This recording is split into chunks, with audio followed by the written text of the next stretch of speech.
math lovers out there, like Mr. Avila. Today we are going to be doing some late algebra 2 and early math analysis problems. So here's our equation. fx equals 2x minus 1 over x minus 5. And the instructions say to graph.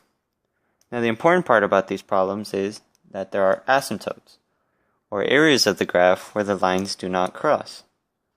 So before we even begin graphing, we need to make sure that we find out these asymptotes and are always aware on where they are. At the end of this video, you will not only have a few tips to help you with graphing, but you'll also want to subscribe to the channel that I don't have.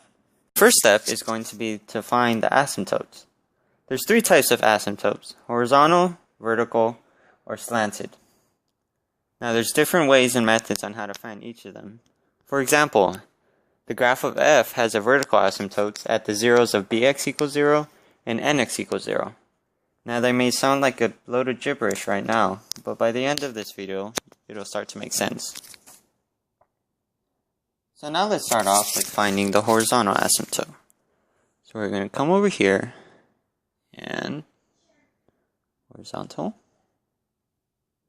And so to find it, we're going to set the coefficient of the first variable over the coefficient of the second variable. And even though that's x, you need to know that there is an imaginary 1 in front of it. So it's basically going to be 2 over 1, or just 2. Now we're going to find the vertical asymptote. And in order to find that, we're going to set the denominator equal to 0. So we're just going to get x minus 5 and set that equal to 0. And now we just add 5 and 5, and you get x equals 5.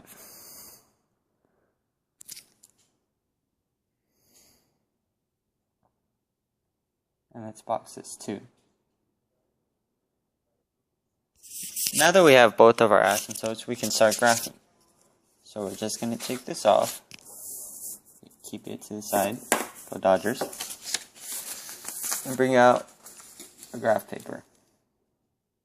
And we're just going to draw a graph. Now that we have our perfectly drawn graph, the only thing left to do is to start graphing. There's a few ways you can tackle this. You could either just randomly plot points, or you could do what I like to do and make yourself a little table. So we have our little table here. And now we're just going to start plugging in points to the given equation and write what the x and the y is. Now this is a good idea because you will have your points right in front of you, and it's also good if you want to go and check back. So we just take our equation,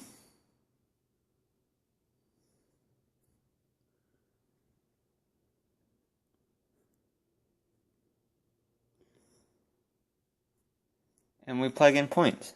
So for example, if you plug in -4, you'll get 1. If you plug in -3, you'll get 7/8. If you plug in -2, you'll get 5/7. If you plug in -1, you'll get 1/2. And finally, if you plug in 0, you'll get 1/5. Now the interesting part is that we make the jump from 0 to 6. The points between 0 and 5 are not valid. So if you were to plug in 1, 2, 3, 4, or 5, they would not get a valid point. So we start off with 6, and if you plug in 6, you'll get 11. If you plug in 8, you'll get 5. If you plug in 14, you will get 3. Now that we have a table full of references, all that's left to do is to begin graphing. So the first thing we need to do is bring back the paper with all of our asymptotes. So since we had the asymptotes at 2 and 5, those are the things that we're going to plot first. So we come back to our beautifully drawn graph, and we do just that. Asymptote. Since our vertical asymptote was x equals 5, we're going to go to the point 5, 0, so 1, 2, 3, 4, 5, and we're going to draw a dashed line that goes through the point and continues along where x equals 5. Now you could either do a dashed line or a very light line, whichever you prefer. But I prefer a dashed line because not only are they easy to draw, but it also does not interfere when you are graphing. Now let's move on to our horizontal asymptote at y equals 2.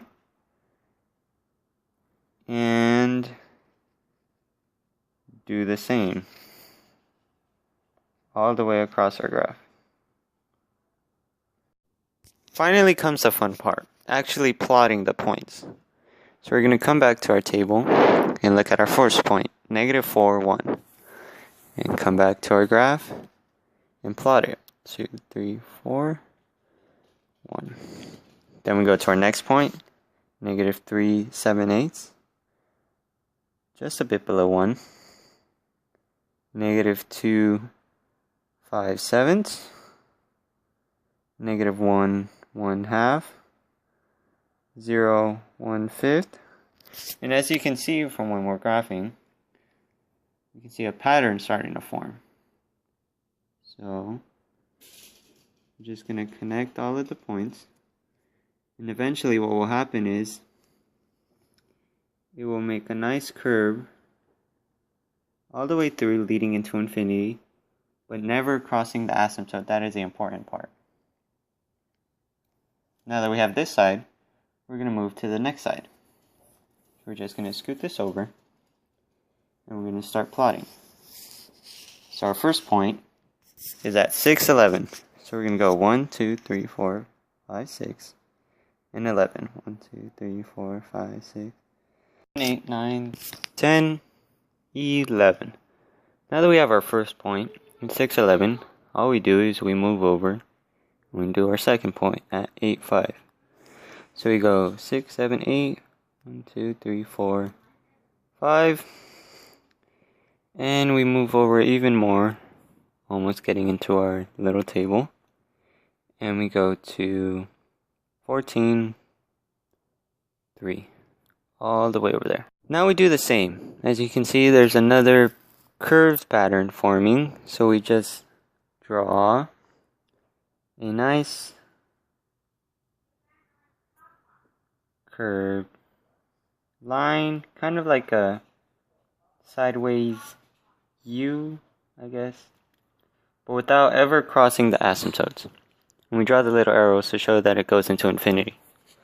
So now if we zoom out a little bit,